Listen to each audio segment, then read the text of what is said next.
Welcome to my dad's car. Enjoy!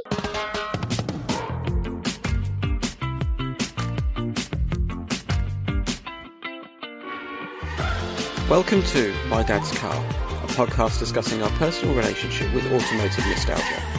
And you know what? It doesn't even have to be about your dad's car. It can be your mum's, your grand's, your parents', guardians, or even a neighbour's. If it made an impression, let's talk about it.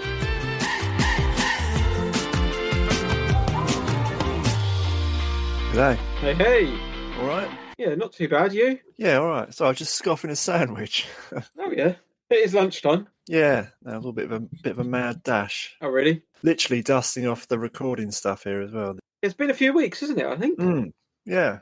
Yeah, obviously it helps when I give you more than a day's notice. No, it's absolutely fine.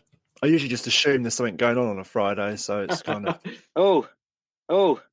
How you doing, man? Yeah, not so bad. I've managed to make it work. I feel like an old man using technology, but I'm there. Cool. Yeah, welcome along. I'm Andy, obviously we've met before. This is John. All right. How you doing, Paul? Oh, John, yeah, not so bad. Yourself? Good stuff. Yeah, very well, thanks. What's the car of choice today, Paul, that I see you're perched in? Nice bit of leather. I'm in the E39 M5. Oh. Best car ever made. Apart from this one struggling for a clutch. But I have a new clutch in the boot, so that kind of counts. It's just got to fit itself. Do you know anyone with a garage? Possibly, yeah. Yeah, I just need to actually some time to do it. It's probably actually going to go to one of my friends that he has the time to do it for me. So, What colour's that M5, Paul? it's carbon black. Oh, nice. So even though it's a common colour, I quite like the colour. So I hunted out a black one. I really wanted a caramel interior, but as you see, I ended up with black interior because I just couldn't find a caramel one. So it's a black interior car. I've hardly ruined it. I tried to keep it standard and I couldn't help it. It's always got a suspension and exhaust. That's all they need. They don't need anything else. Just literally a set of suspension, a decent exhaust, and you're away. That's it. Nice. Very nice. Yeah. So before we jump in too far, we do a quick, for the benefit of the tape, as you're probably aware actually, because I think you listened to a few of these. I've listened to a lot. Yeah. I like it. So we're joined by Paul Harding, who is from Super Duper Garage, and I first became aware of you from your appearance on Jonny Smith's Late Break Show in the car cave or car collection or whatever it was, and you've got a barn full of rusty old cars and some less rusty and some broken and some not broken. Correct. And we ended up kind of doing an article about your VWs and Porsches for work as well. So that's sort of where we've come into contact with each other, and you've come to a few of the Porsche things I've done and stuff like that. So that's what brings you here. And Correct. Do you want to tell people what you do? A quick plug? Yeah. My name's Paul. I've got a garage called Super Duper Garage. We work on normal people's cars. We do car storage.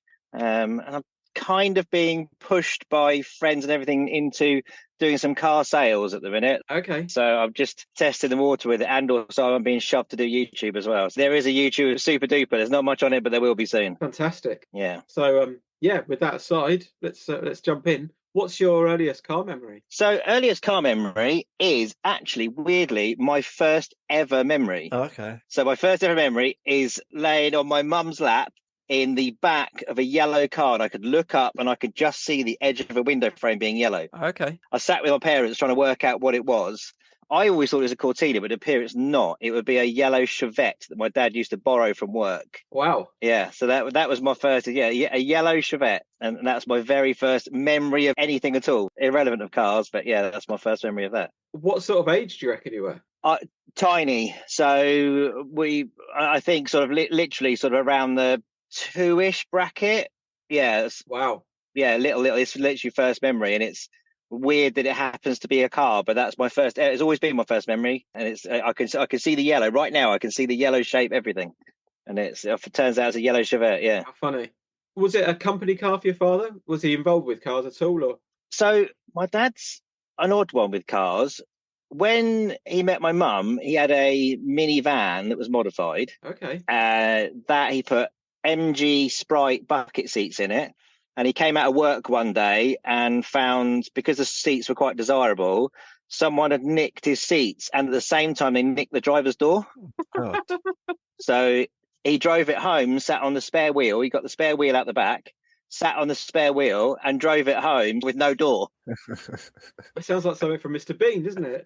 Yeah, and it was in a green, British Rail green, because he said that it was an ex-British Rail thing, and they literally just painted it with a brush green, as British Rail did. Yeah. And he then found himself a yellow door, because the old early Minis, they're pinned from the outside, so you can just knock the pins out and take the door off. Okay. Yeah, so there's no security to it. So yeah, then he had to go and get some seats and stuff and put the car back together. But that's his only modified type car. In his work-wise, he then had a few sort of company cars, or where my first memory is, he had pool cars to do with where he worked. There was several of them that he could borrow. Yeah. So there would appear to be this Chevette. I was also told there was a Capri and a couple of other bits and bobs that he could borrow and take home as and when he wanted, or if he had meetings or whatever it be. Yeah. What did your dad do, Paul? He works in marketing. I've never really been entirely sure what he did. He's always been my dad of, I work in marketing. I never know how much he ever get paid. And I always got told enough, son. That was my answer. And I don't know. I've not a clue. Never got a clue. You know, I lived a normal sort of middle class life as it would be, but I never knew any more than that. I knew they struggled at the beginning, and he worked damn hard to get further up the food chain of where he was. But yeah, just to do with marketing. He worked for a few different companies to do with marketing. He worked for a company called Digital for years, which was like a sort of computer company. And yeah, in the end, he had company cars. Is your dad still about, Paul, or has he passed away?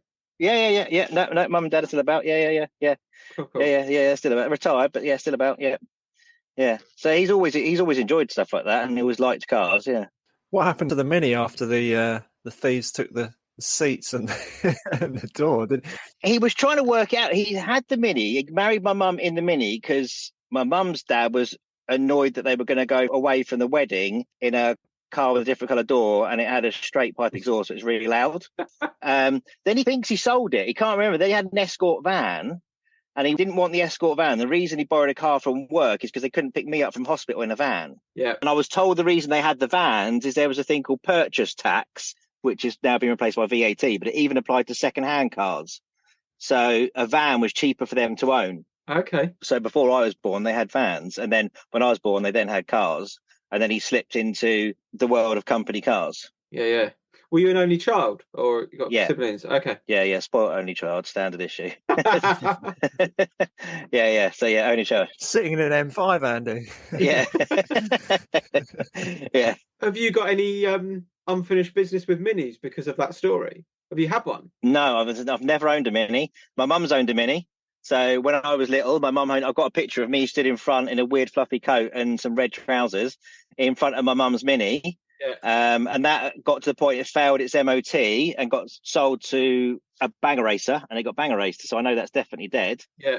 But yeah, other than that, no, I've never really had. You would think I would have a hankering of a Mini, but I've only ever driven one or two. Yeah. I've never had a particular love for Minis. I can appreciate them, but I don't want one. No. My appreciation for cars is later on than that. I'm sort of 80s, 90s, that sort of thing, really. Yeah, fair enough. Were there any cars that your parents had, Paul, which you've got a fondness for? Ish. So one of my biggest car memories for me is my aunt had Novas. So my aunt used to work quite far away, and she used to do a 2-hour commute each way every day. She used to lock up loads and loads of miles. She had a Nova Swing, 1.2 Swing in red, which when that ran up the miles, my mum brought that from her. Oh, okay. And then that got replaced with a Nova SR. It was an F-Reg in red. Nice. It was the phase 2, so not a facelift. So it had the separate grille from the bumper. It had the striped seats, not the checkered seats. That has been my iconic car. I remember getting the keys from her, and we were at like a family gathering, and I just sat in it in the driveway, pushing buttons as you do as a kid, and just sitting in the driveway pretending to drive. And that stuck in my mind forever. And my first car was a Nova SR, and it had to have the striped seats, and I own one now as well. Nice. Yeah. What were you going to school in? Or did you not go to school in a car? A helicopter. No, I went, all of the stuff I went to school in. So my dad went into company car world, which he was in a sweet spot of company cars. So my favourite thing about it is we used to go to London Motor Show together, and we could choose his car. So he's like, right, I've got this budget. This is what I'm allowed to spend. So we would go and sit in the cars and see what we could find in this budget of things that he liked. And most of the school stuff for me would have been, when I was younger, he had a Capri. Yeah. He had a red Capri. Then he had a Cavalier SRI, which then went to a Cavalier CDI. And that was always a hot debate of which one do you get, because of the CDI had electric rear windows and velour seats. And electric rear windows, that was flash. My friends were well impressed that my dad had a car with electric rear windows. But the SRI had nicer wheels, slightly better bumpers, and it had like the sort of the more buckety seats in it, but windy rear windows because it's lightweight. Yeah. So that was it. And it's always frustrating. You couldn't even have it as an option. You couldn't have an SRI and option in the electric rear windows. It's funny you say that. My dad used to share a school run with one of my class friends. And I remember his parents picked up, I think it was a company car, Vauxhall Cavalier, and had the very same electric rear windows. I always remember them being ultra sensitive, because I remember sitting in the back once and pushing it down. And it went down. And I wanted to stop, so I pressed it again. It went all the way up, and then it was just like up and down, up and down. Getting a bit of a sweaty panic in the back there. I could go for that. You have to, as where now you can easily tap it, but you'd have to watch it to the exact point and tap it one more time and try and stop it where you wanted it to go. Yeah. That's it. Yeah. I think designed by the same people who do teddy grabbers. No, the arcade. Possibly. Yeah.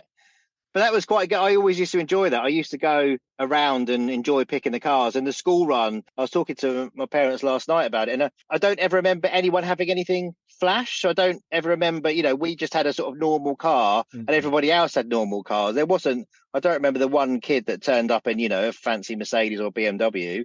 Everyone just had normal cars. Yeah. There was nothing odd. No one owned anything flash or anything like that at all, really. I remember getting a lift, actually. If it was really rainy, there was a girl who lived up the road, and her parents had big Volvos. They either had like a 700 or a 900 or something like that. Yeah. And occasionally I remember getting into that, and it's just like sitting into like a big leather sofa. Yeah. And just really big square door pockets. I think that had electric windows in the back, but there was just a real leathery smell inside. I think they were brown leather. And it wasn't particularly flash, but it was in comparison to like the Montego or whatever we had. So yes, it's where my dad with leather always, to this day, hates leather seats. Always fabric, always hates them. Fair enough. I think as soon as you have a child, leather all the way. I agree with that. After having a child, it makes life a lot easier, doesn't it? You can just wipe things off a bit. Yeah. Yeah, exactly. Yeah, I can see his point of they are cold and then cloth is a bit more comfortable. I think the cloth in the Cavaliers, the old Cavaliers, has received praise on this podcast before, hasn't it, Andy, for being quite hard wearing, quite luxurious. Yeah. Oh, the CDI had the velour, that was soft. You stroke that. You can sit and stroke the seat. As where the SRI was a little bit tougher because it was sporty, a little bit more coarse fabric. So what came after the Cavaliers? So he had a good run of company cars, being able to choose whatever you wanted. After the Cavalier, he had a Rover 800 SLI. Okay. Originally ordered in like a fern green. And this is back in the day when you just had the brochures gave you a small inch square colour. That's what you chose your colour from. There was no spray outs or look at anything else. And this was when the Rover 800 had just come out. So we ordered that, and then he got an option to get a black one because it arrived sooner. And he went, okay, I'll get the black one. And he was really grateful because I remember sitting with him when we saw a green one, and it was horrible. Oh, no. But I'm so glad we didn't get the green. Because when it was in a small square, it looked all right. But on a Rover 800 is quite a big car. And that looked horrible. And that was all right, but he said it broke a lot. I don't remember it breaking, but he said it was a nightmare and broke a lot. Then after that, which is his sweet spot of a car, which he always liked, an Alfa 164, 2-litre twin spark. Oh, okay. Yeah, and that was his choice. I don't ever remember having any say in this car. It was one of these things that came up on the list of when you were choosing company cars, you were impressed that this was in it and you could get it. Yeah. And he's like, right, I can get that on my list. I'm having one of those. So that's what he got. And I learned to drive in that. Oh, wow. Oh, nice. Then he had a Rover 600 SLI, which he hated. Oh, okay. Said it felt cheap and plasticky and didn't like it at all. Then he had a Passat 180, okay, which he really liked. But that was another one because that was originally ordered as a Passat V5. And it was having problems. They had problems with the engine. It was the first time they did the V5. They had vibration issues. And we waited. And as company cars, you have to be careful to exchange them over. and they said, look, we can't get the V5, but we can do a 1.8T. He said, all right, I'll have the 1.8T. And it was the first 1.8T Passat came out. I remember it being the first one, and it wasn't very old. And I sat in a McDonald's car park with my friend, and he was trying to keep warm. He put it in reverse, had it on full lock without realising. I was stood outside the car and took it straight into a post, did all the passenger door, everything. And the car was off the road for ages because it was a new Passat. Couldn't get any parts for it. Oh, no. And I remember having various hire cars and my dad not being very happy with that. So sorry, your dad wrote it off or your friend did? No, my friend. He didn't write it off, just smashed it because it was so new he couldn't get the parts. He sat in it at McDonald's trying to keep warm, and I was stood outside the car, and I was like, look, be careful, you can sit in it. And yeah, for whatever reason, he had it running and he put it into reverse, and the car was on full lock and it just span round and smashed into a post. Jeez. Yeah, the post was literally by the door. It didn't go particularly fast, but it did some damage to the car. Good thing was I used to always get to drive all my dad's cars. Yeah. So I was really grateful. I was quite rare. Not any of my friends got that. So I was always on the insurance of all of my dad's car when I passed my test. How was that Alpha for him? Good, except for he went through a low Ford and found out the air filter was in the bottom of the front bumper, and it sucked all the water up and hydrolocked the engine and had to have a new engine. Christ. That's terrible. Yeah. So the Alpha was a nice car. He liked the Alpha. That felt something quite special. I think Jeremy Clarkson says you're not a car guy unless you've had an Alpha. And I'm always quite pleased that I learned to drive in an Alpha. So it's quite a nice car to have. And then after that, he had loads and loads of Vauxhalls because he got a new job. And he said the company car scheme, when he spoke to the boss, was you can have any car as long as it's a Vauxhall. And it ended up with then, because he had an SRI Cavalier, we had a Vectra SRI, and then another one, and then another one, and it went to Insignias. And we just went through the various SRI model. And they diluted the SRI all the way through it. Each one became more of a normal car, which is a show they lost the SRI. That sportiness disappeared. Would you class your father as a car guy? No, I asked this question to them last night, and I was like, no one in my family. I said, how have I got to where I am with the cars, being a lunatic with like 30, 40 cars?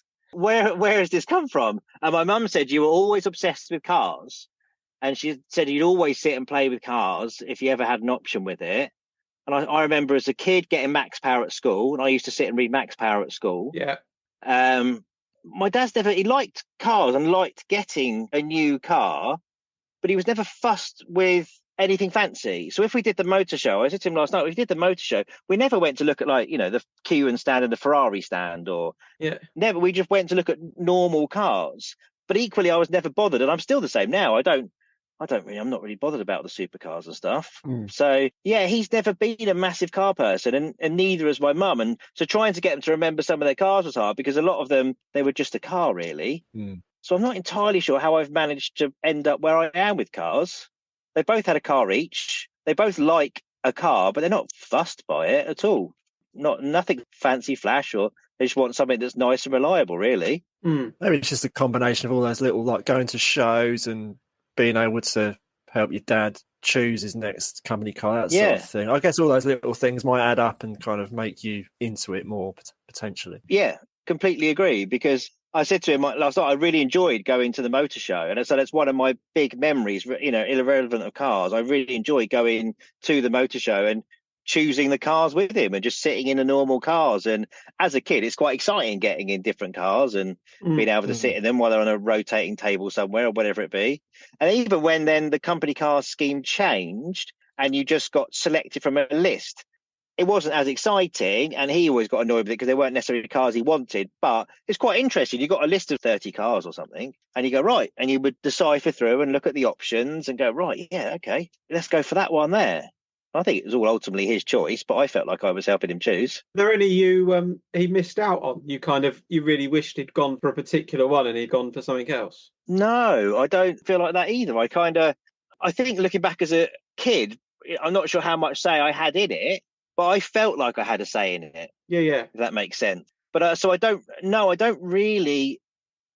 have any hankering, why couldn't you get a E30 325? I don't ever remember that because that wasn't an option. This is the options. This is what he likes. So Right, and I remember helping pick the colours and, what trim, and because this is back in the day of when you could spec your car. Yeah. Like the M5 I'm sat in now, whoever spec this is a 2000 model. So this will still be just about in the era of you can choose options. So they did the optional pop-out booster seat. Whoever had this was probably doing well for themselves to get an M5. And you can see the type of person that owned each individual car by the options they chose. Yeah. Because I come across that with lots of people, like E36s. Loads of people are like, oh, God, so many early E36s have got like LSDs. And I said, that's because they were an option. And in the company car days, we just ticked all of them. Even if you didn't know what an LSD was, well, I'm having one of them. So you could get one of my 190 Mercedes has got leather seats, armrest, air conditioning, 2.6 engine, sunroof. And back in 92, you would never pick air conditioning and a sunroof because that's two expensive things. You had one or the other, never both. And for the money that car would have cost, you would have brought a Cosworth. But I'm assuming that car was probably on a company car scheme, and he just went, "Yeah, let's have everything," and that's what arrived. Yeah, it makes sense. Yeah, and then they stopped it, and then now you don't get that at all anymore with the cars, and they did a while where they taxed options. So then you had by certain. My dad was just into that where you had to pick a certain model of car that had the spec you wanted because you couldn't do any options because the options were so heavily taxed, and that took the edge off it. I remember doing the Earls Court Motor Show in, I want to say kind of 96, maybe 95. Went up with some friends from school. That was a bit of fun. And sat in various things. But at that age, not that I'm particularly kind of swayed by supercars these days, but we were kind of going more for let's go and sit in as many posh things as we can. Yeah. They just unveiled the Speed 12 TVR. So that was there as kind of a concept car. And yes, things along those lines were there. But and then they used to do like motor shows. I live in Worthing. They used to do one kind of locally, so all the dealerships would bring stuff out to like the sort of big green in town, and then there'd be a pop-up motor show, kind of less sort of sexy stuff. You might see like the GTI models, but yeah, you get the Village Fates. I remember those as well. Yeah, you get dragged to a Village Fate, and you couldn't really be bothered, and there would be some interesting things. Yeah, you could look at some of the cars and sit in them if they weren't too busy, and the van would turn up, and you could do the Pepsi challenge. That always sticks in my mind for some reason. Then you come in with a load of brochures for sort of mid-level models. Yeah, correct. And there's no internet, so you sit and go through the brochures, lay them out. Look, like I said, with the colours. You look at the colours. You had an inch square stick on a piece of thing. That was your colour choice. You didn't have a clue of what you were getting. I think one of the big factors of getting into it when you're a kid, just going back to that, is when you obviously get the little Matchbox cars, don't you? So you race those around your living room or wherever, on and on. And then I guess it's a case of like if you could spot one of the cars that you've got out for real in the wild, and then you might have dreams about getting one of those cars when you get older, that sort of thing, don't you? Yeah, completely agree. My mum said she had a tiny little E-Type Jaguar because she always wanted an E-Type Jaguar. That's as far car related I've pretty much ever seen my mum. Is when she was younger, she wanted an E-Type Jag with wire wheels, and someone brought her when she passed her driving test a little model one, which then she said she gave to me when I was little, and I think I've still got it in a box in the loft somewhere, but I've wrecked it by playing with it. But with an E-Type Jag, I remember that as a kid at school. You always get the kids at school that says, "My dad's got this in the garage." No, he hasn't. You've never got one of those. And I remember being walked round to my friend's house and opened the garage door, and sure enough, there was a purple E-Type Jag. I remember the 4 square exhausts. Oh, fair play. I must have been probably about 10, something like that. And I was like, "Oh, look at that!" You could just about get in it and sit in it, and yeah, that was Saturday. I never saw it come out the garage, so I don't know if it worked or whatever. But it was just in the garage. Yeah. So, but again, I don't have any hankering after an E-Type Jag either. Must have been a sweet day for that lad there, proving everyone wrong. Yeah. 100%. Or you lot probably saying "chinny reckon" and all that kind of thing. Yeah, because you don't believe it. Again, it's the thing where there was no one, fancy or rich or anything at any of the schools. There was no flash kid.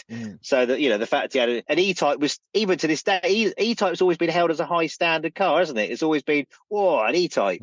Yeah. So even then I was like, yeah, that's impressive. And he genuinely had one in his garage. I never saw it driven, but he did have one. Purple's an interesting choice for an E-Type. Yeah.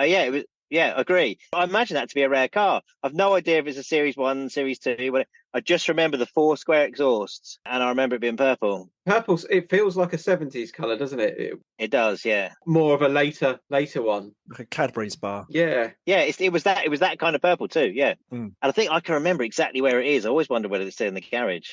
Probably not, but I always wonder. Yeah. Let's go and have a look. Get a little camera and have a look. Yeah. I'll give Jonny Smith a we can break in and pretend it's a video and see if it's inside. Yeah. Just walk past and say, I just dropped something and it's just fallen into your garage. I don't suppose you'd mind just opening the garage up. Yeah. Yeah. I was just trying to find it with this small camera that I've got underneath your garage door. Yeah. I feel a bit bad. There's a garage down the road which sort of looks all overgrown, and I've heard rumours of Mark 1 Escorts being around that area, but you kind of feel bad at sort of poking about, because you think, what if I walk round to my garage and there's someone sort of trying to poke through the window or kind of open the door? You'd feel a bit off by that. Yeah. So you kind of think, would I do it to someone else? Yeah, if I ever do, I always go with a car enthusiast approach. Not, do you want to sell that, mate? Yeah. Which literally, weirdly enough, I rarely do it at the minute, but I did it yesterday. Oh, okay. So where I live, the road changes halfway up. The road name changes, but there's 2148, which is where I live. And we often get each other's posts, so we end up changing each other's posts. So I've known her for 12 years since I've lived here. And the other day, a really rusty 944 appeared on the driveway. And I was like, ooh. And I did the usual thing that every car guy does, reg checked it. Not on any register, never been listed as an MOT, nothing. Yeah. And they're an older couple. And I was like, has that been in the garage all the time? And I was like, I've got to ask. It got the better of me every school run going past. It's like, I've got to ask. Before someone else does. Exactly that. And I exactly that, yeah. Because annoyingly, another 944, which is a 944 turbo in black, which is opposite the house, about 2 doors up. I'd looked at it for a year, been at least 10 years sat in the driveway.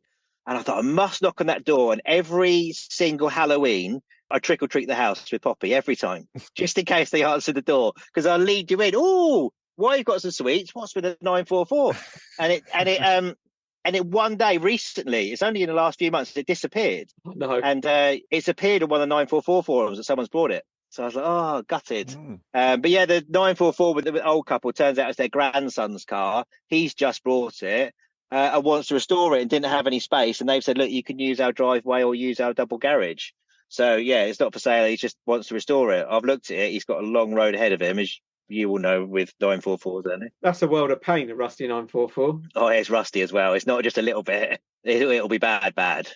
Yeah. So I said to him, look, I know quite a few 944 people. If your grandson wants help, you know my house. Come and knock on my door, and I'll see what I can do to help you. Yeah. Fire up the money printer on that one. Sounds like he's going to need. Yeah, I agree. They're at that level now that you're probably just better off, unless it's sentimental value to you, just buying a better one, because it could get so expensive. My friend's just done his with sills and everything, and it gets expensive. There's a house around the corner from me, which I often go past. It's got a very long drive up to their sort of front door, and it's one of these houses that looks like it's not lived in. I'm not entirely sure if there are people in there, but they've got a really old, I think it's a 7 Series from the 70s, maybe a 725 or something like that, or 730. Yeah. And I'm dying as well to go up and just have a closer look at it or knock on the door. Yeah. But like I say, I don't even know if there's anyone in there, so... But I've reg-checked it before and it has been registered. Yeah. Yeah, so many around still. Yeah, there are. There's quite a few around, because also as well, just up the road from me for years with an FDRX7, and that's right up my street. I've got one, and it was a red one. It was really rusty, and it was just literally rotting into the ground. And I'd knocked on the door so many times with Poppy. Again, it's always good. Take your child. You don't look so much of a lunatic if you go up with a child. And I never got anyone to answer the door. And I thought, I'm going to put a note through the door. And I never got a response. I tried to go with a car enthusiast head, not a do you want to sell it? And then eventually my mate that lives near them was walking his dog, and I just got a panic message with, it's gone. And I was like, no. And he just sent me a picture of like mold all around the drive with a clean square where the car had been. And yeah, I assume it got scrapped. I guess the engine probably died. And it was parked up, and they're so expensive to fix. Yeah. And it just got left. It had been there easily 15 years, easily. Sad. Yeah. And it was rusty with all the A pillars. It was got in bad places. But as a car person, you can't let those things go. You kind of want to know, don't you, and find out, or why is it there, or all those sorts of things. I still find it interesting to this day. We've got there's a house up the road from me on a private road, which is all overgrown, sort of proper reclusive type thing. Yeah. Like the bushes and the trees on the front garden stick into the road by about 5 or 6 foot. Yeah. But you could just see up the driveway, and there's a Subaru up there, I think. I think there's a Citroen XM or a Citroen Xantia. Yeah. But it's too far to kind of look up there to kind of work a registration out. And it's so, you'd just be walking straight into someone's garden. Like if you went up there to look for it, it's like, clearly they don't want people going round. Like No. you can hardly get to the gate. But do a spot of trick or treating, Andy. Just go up there. Honestly, or send a drone up there. Yeah. Trick or treating is the secret. Find the houses, take a child out and just trick or treat them. October 31st gives you free reign to walk into anybody's house. You probably make the regional news, Paul, for being a pest. Yeah, literally just sitting there going, right, where are we going trick or treating? Well, I've seen this car parked on this drive and I've seen this one. This is where we're going. Here he comes again. Yeah. Yeah. Honestly, October 31st is free reign to go where you want. It's one day of the year. Is there an outfit of choice for the car? Boiler suit, I'd imagine, Andy, something like that. Yeah. All nothing too scary, though. You don't want to go... All in black. To be fair, on trick-or-treating, I wear whatever my little one tells me to wear, so I normally dressed up as something odd. But as long as I look not too scary, most people are approaching when you do trick-or-treating. Yeah. She's normally dressed as a witch or something that's not particularly scary, so... Yeah, always. I think if these people, if you just go in polite and nice and have a conversation, then a lot of people are quite happy. Because when I used to have one of the 911 sat on the drive under a cover, I would get people come up, and if you come as a car enthusiast, I'll give you the time of day. If you, how much is that, mate? And then I'm not interested. Yeah. Because a lot of my friends have had the same of cars sat on driveways and people approach them, and it's like, well, I'm not interested. Because it's hard to work out if you're a car guy or not. If you tell someone you're a car guy, they instantly know. You know what it is. Yeah. Have you bought any cars on Halloween? No. Any of those come through? No. I feel like that's something I need to do. No, none of them have, to be fair. Not a single one. But it's always good to be nosy. Yeah, but no, not a single one. Because the 944 Turbo never answered the door, ever. Never. I trick-or-treated him loads, and he's never answered the door once. They probably saw me and shut the blinds. Yeah. Lay on the floor, Marjorie! Don't answer the door! He's coming. Yeah. He bought his kid this year. Yeah. Yeah. Give them some sweets. We've not got any sweets. Give them the car. They won't want the car. They want the car. But there's an era, isn't there, of depending when you owned that car, it depends on what you think that value is and whether you've kept on top of that. Because so many cars lose zero value and then have a value. And Nova's a great example that when I wanted them as a first car, they were quite a cool little car to have. And as you passed your driving test, again, you don't really have that anymore. You kind of had a hierarchy of who passed your driving test was allowed to buy the car. So I'm September, so I was one of the first. So I got a Nova SR. And then my other friend got a Citroen AX GT. And then my other friend got a Nova SR, but got an earlier one with the checkered seats and the one-piece bumper. And then another friend just literally walked in, Fiat Uno Turbo Mark 1, blew us all out the window. That's it. First car? It was actually a second car. He had a Fiesta then, but he didn't have it very long. But he was still in the era of us having first cars. Yeah, Fiat Uno Turbo, yeah. Impressive. These were the cars you were allowed, because if someone already had one, so my friend that had an AX GT, we're not allowed to get an AX GT, so Simon's got one. Like wearing the same shirts on the night out, wouldn't it? Yeah, 100%. Yeah, if you both turn up in the same pink Ben Sherman, one of you's got to go and get changed. That's where now everybody wears the same Air Force Ones and the same grey tracksuit trousers. It's true, yeah. I know I sound like an old man. I've even said this to like my nephew that's in his 20s. I was like, when I was younger, if you and your mate turned up wearing the same clothes, there was a problem. One of you's got to get changed.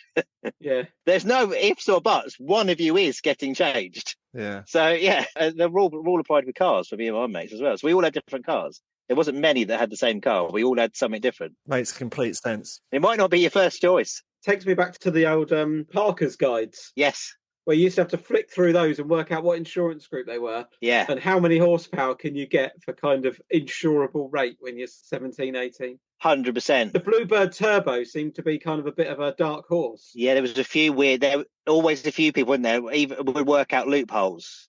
And we'll work out a loophole to get, how could you insure that? And they've worked a loophole. Or a Volvo Turbos as well, I think. Yeah. Kind of old man car. Yeah, I think that still goes on now because I've got a customer that just took it out literally this week because the sun's come out. He's got an MG and he's 19 and it's his first car.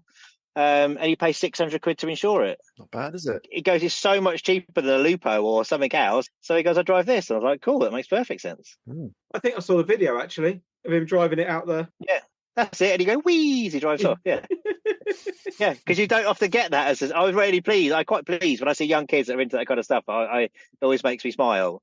He was really excited to get it back out, but he knew he was clever enough to put it away with me for the winter, to not leave it out in the winter. He's not in a garage. So, but it's those sweet spots, because I got what would it be, my third car, a Nova SR, Renault 5 GT Turbo, and then my Subaru. And my Renault 5 GT Turbo was my secret sweet spot at school that no one knew how I managed to do it. And that was because I got a trade policy. And this is when trade policies weren't really a thing.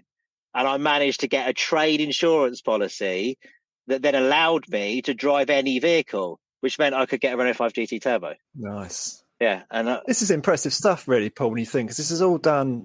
This is before computers and the internet, isn't it? It's all done over the phone, I'd imagine. So, yeah, credit where credit's due. Thank you. Yeah, 100%. Yeah. And then it was quite a big leap from the Renault 5 to I had a Type R Subaru 2-door when I was, around 20, something like that. But that scared me on the trade policy because they deemed it as a grey import, because it was an import, and the value was so low. Yeah. And I was like, this was like, I paid 19 grand for it. I got a big bank loan, stupid things you do when you're 20, but the car was cool. And I did insure that properly in the end, because I was like, okay, if something goes horribly wrong here, I'm going to get peanuts for this. Yeah. But the Renault 5 was the sweet spot. And then they changed it. Then they changed all the trade stuff, and you had to prove that you had a business. Right. And I was like, you've ruined it for everyone. Yeah. And so, but before you didn't have to prove it. You just had to say. That's probably your fault, Paul, really. 100%, yeah. Because I can't have been the only person to work this out. Exactly, yeah. Yeah. But you had to work for your cars then, to work out how can you get something different and cool that your mates don't have. I had a few friends whose mums owned RS turbos that they just happened to be named on.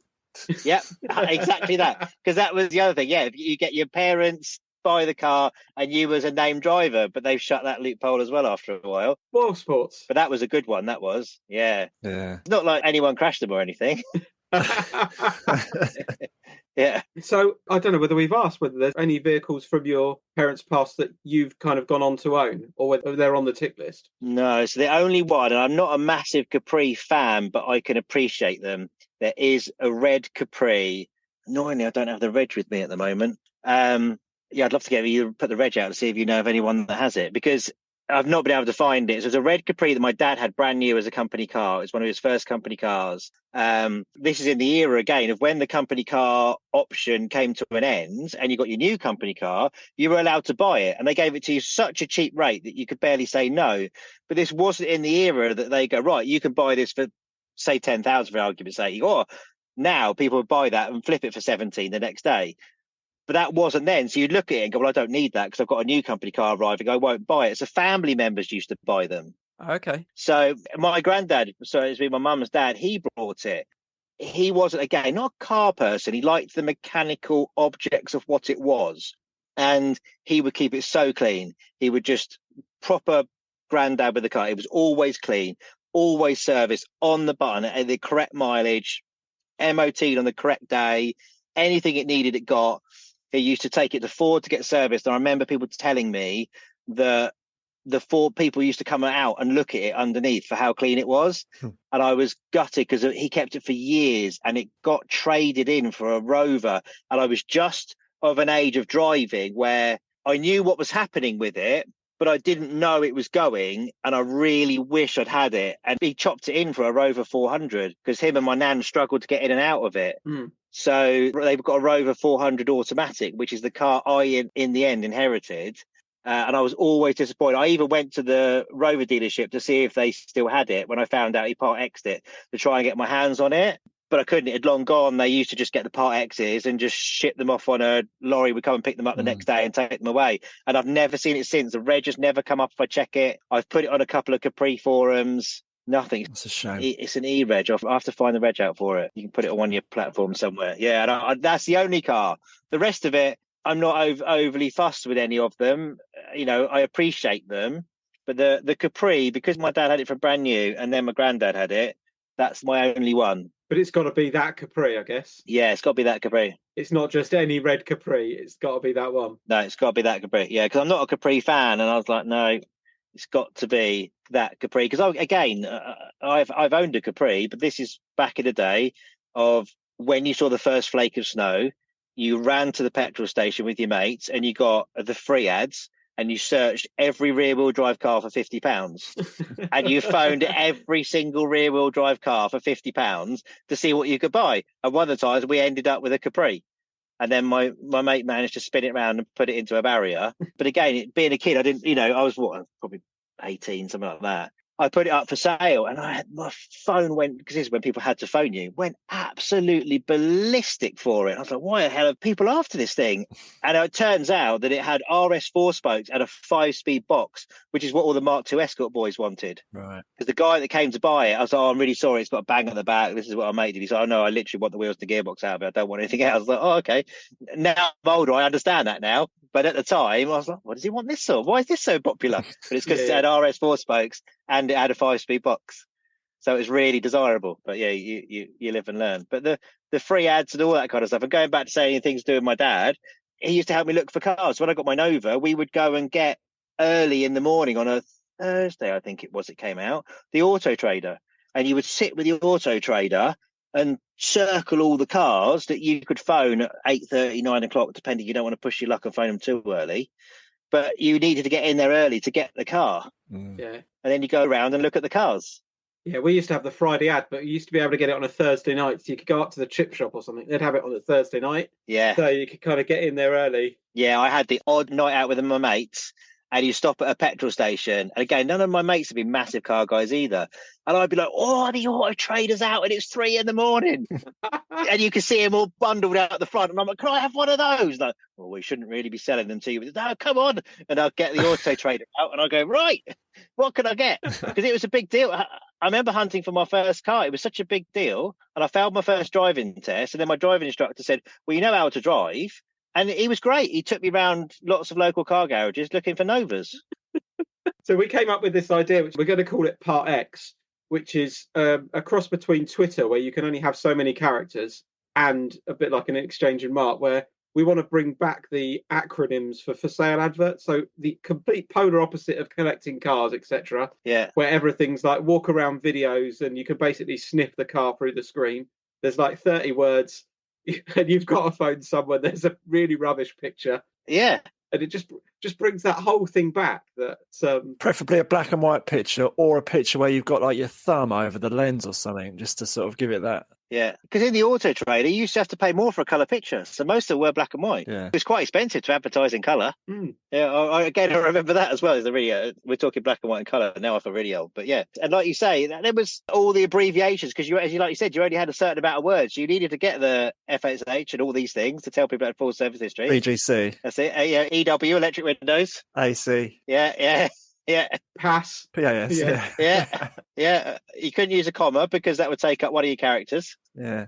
140 characters. Is it 140 or 144 it used to be? I can't remember now. Yeah, I can't remember either. I think our free ads used to be like 24 words or 30 words, I think. Yeah. And you just had like the grid because you used to have to write it out and then send it to them, didn't you? Yeah. Like in the paper. Yeah. And it's got to be a landline call as well. Always. Well, it's got to be telephone. Yeah. It can't be email or text message or anything. Yeah, because it's around the beginning of mobile phones becoming commonplace, but they weren't that common. So you're still a landline.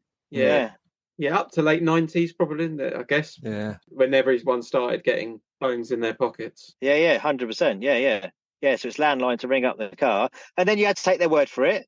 And then you would go and look at the car, and everyone was quite normal. You get the odd one that was lying about the condition of it, but in general, it wasn't like it was buying a car now. No. Most people are pretty straight up within reason, and you just decided if you liked it or not. And most of the cars were in decent order. If they weren't, they'd probably tell you.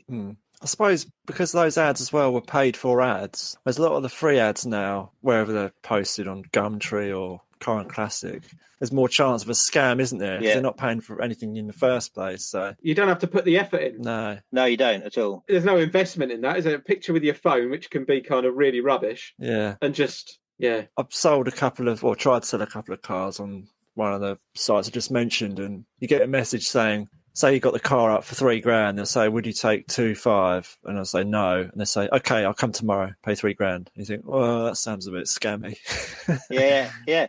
And you couldn't do the faceless, your car's up for $3,000, I'm going to offer you £800, because you had to go and talk to them face to face. You were in front of them, having a conversation about the car that you're looking at in front of them. Do you want to buy it? Because if you wanted to waste people's time, then you had to go to garages. So we would then go to garages, and a couple of rare treats. I remember with a friend, Dakar Yellow E36 M3, and we looked around it, tire kickers after sort of in college, wasting people's time. And the guy just said, "Do you want to go for a test drive?" And just gave us the keys, and we just sat in it. Goes, he's just given us the keys to an M3. He's not coming with us. I don't think he's getting in the back. So off we did, and of course we did what any standard people do at that age. We found the junction and did donuts. Because my friend Darren and I, we also did with the free ads again with our 50 quid when the first snowflake comes down. We found an SD1 Rover. That was a bit of a treat. And we drove to Oxford. We got in it, and again, he just gave us the keys. So we went to the roundabout at the bottom of his road. We drifted it around the roundabout, overheated, and the head gasket went. And we just took it back and said, "It's not really for us. Thanks very much." Yeah, but SD1's now a really collectible car. And yeah, it was 50 quid. 50 quid. Yeah. Wonderful. Yeah, standard head gasket problems on the Rover. Well, I think that's a good place to wrap it up. We've been chatting for quite a while, so very good. Yeah, no worries. You didn't get me to ask any of the music or anything. Didn't get any my normal stuff. No, we got distracted. Do you want to keep going? No, it's only because I just was like, I listened to some of your podcasts and stuff. I wrote down some of the stuff, and I was like, oh, I need to write down of friends' cars and what my dad used to listen to. And Paul, just do a quick fire music, smells and journeys or something like that. Yeah. What are you listening to? So my dad was always like Dire Straits, The Shadows, or the radio. So always has a radio, and he always had Radio 5 Live, Talk Sport, one of those sorts of things. Real dad. Yeah, typical. You would sit in and go, West Brom and Albion 3, Arsenal 2. And I don't know football, and it always was stick in my head of those. Oh God, I got list. Sorry, John, you're a Gunners fan. Yeah, that's a bit harsh, that Paul. But... Must have been an away game. You've always got to listen to those things, and he always had my mum was the polar opposite, so he always had the radio on, and my mum would never have the radio on, and so it would distracted her. She liked the music, so therefore she wouldn't listen to it. I was younger; I was only ever allowed to sit in the back. I never sat in the front until I think it's been like 12 or something by law or whatever it was. Always had rear seat belts. You always do they smoke? Parents never, no one. I didn't know anyone that smoked at all. I think my granddad had a pipe when I was young, but that was it. None of my families, there's no smoking like that. And most, any like you always do your holidays and those sorts of things, they would just be conducted in any car that we had to go to Devon and do your standard thing. But none of the cars particularly stick in my head. The cars that do stick in my head are just things like what friends had, and they were nothing particularly special. But my mum's best friend, she had, which I'm pretty sure was a Datsun 110Y. Yeah. And I remember sitting in the back of that, and that's now quite a rare car. And one of my friend's mums had a beige Skoda Rapide, and he got a hard time for that. Rightly so.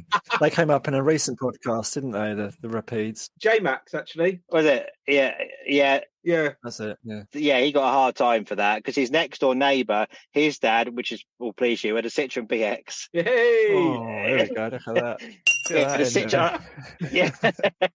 I'm pretty sure it was a Citroen BX GT. It wasn't a GTI. Okay. Because it was nice, but not amazing. It was the lower spec one of it, and then that got replaced with a ZX. Is it a Vulcan or Volcom, which they had afterwards? Yeah, or Volante. Yeah, it was. I'm sure. I wrote it down. Where is it? It's a small hatchback, wasn't it? The Vulcan or Vulcan, whatever it was. ZX Vulcan, yeah, in white. Yeah, that's it. BX was in white, and this was in white as well. And then one of my other friends' dads, he had a Renault 1916 valve Chevette. Lovely, yeah. That's a car that stuck in my head because we were quite young and so out of character. He was quite high up at Woolworths. He was quite a strict boss. Head of pick and mix. Yeah, that's it, yeah. And the cassette tapes.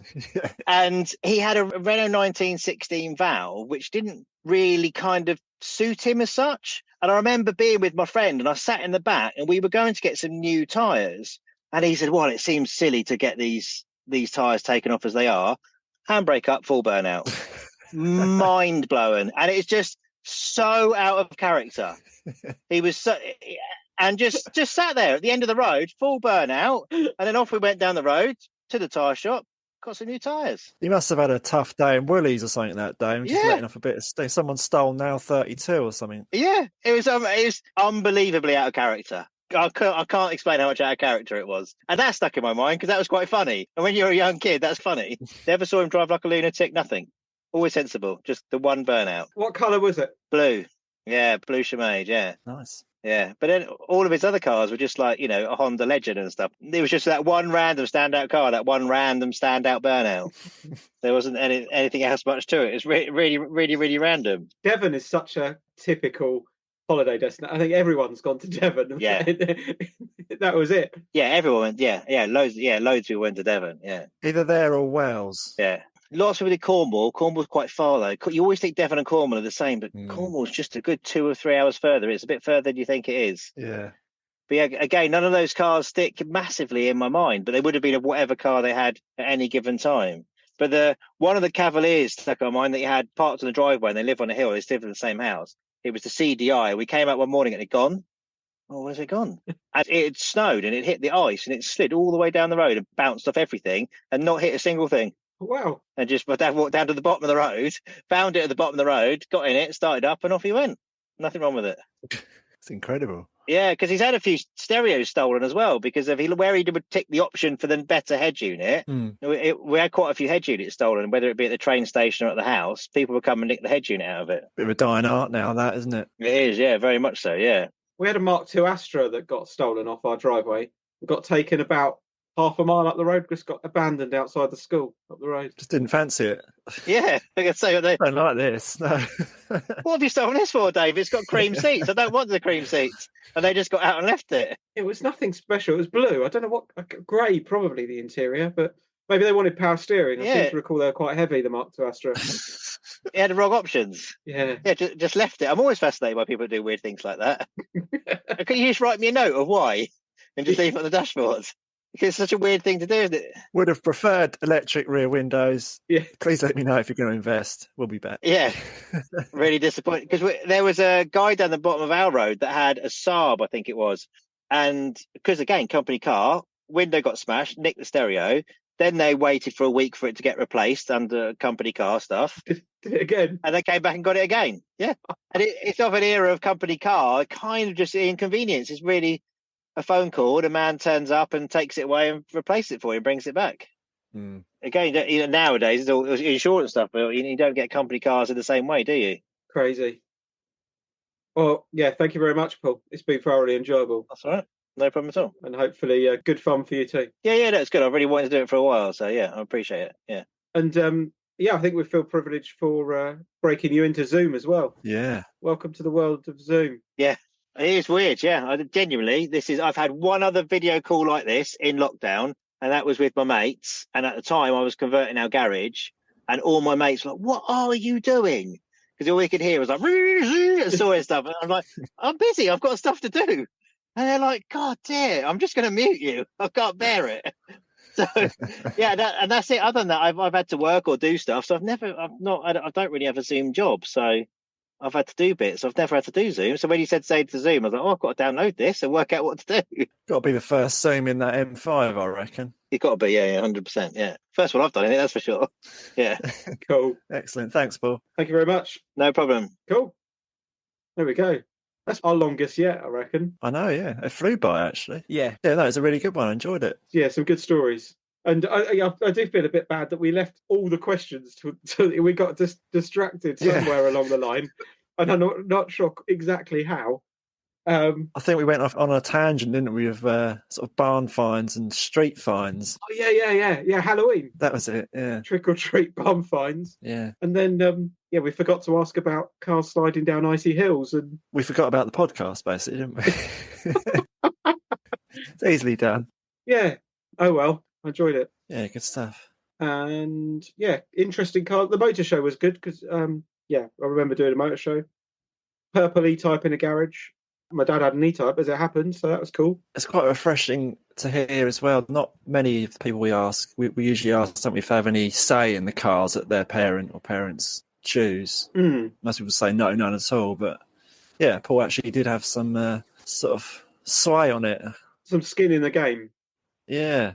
And I guess even if he didn't, quite nice that his dad sort of made him feel that he had a say in that. Yeah. So, 10 out of 10 to Paul's dad. Yeah, absolutely. Nice to have picked the Alfa from the list. I've never owned an Alfa Romeo. No. And probably wouldn't, just from the kind of the fear over owning one. But yeah, I think my dad was given one when his Merc went into the dealership for a service or something as a relief car. Okay. And I don't think he liked it at all. It was probably a similar sort of era, I'd imagine, to the one that Paul mentioned. But yeah.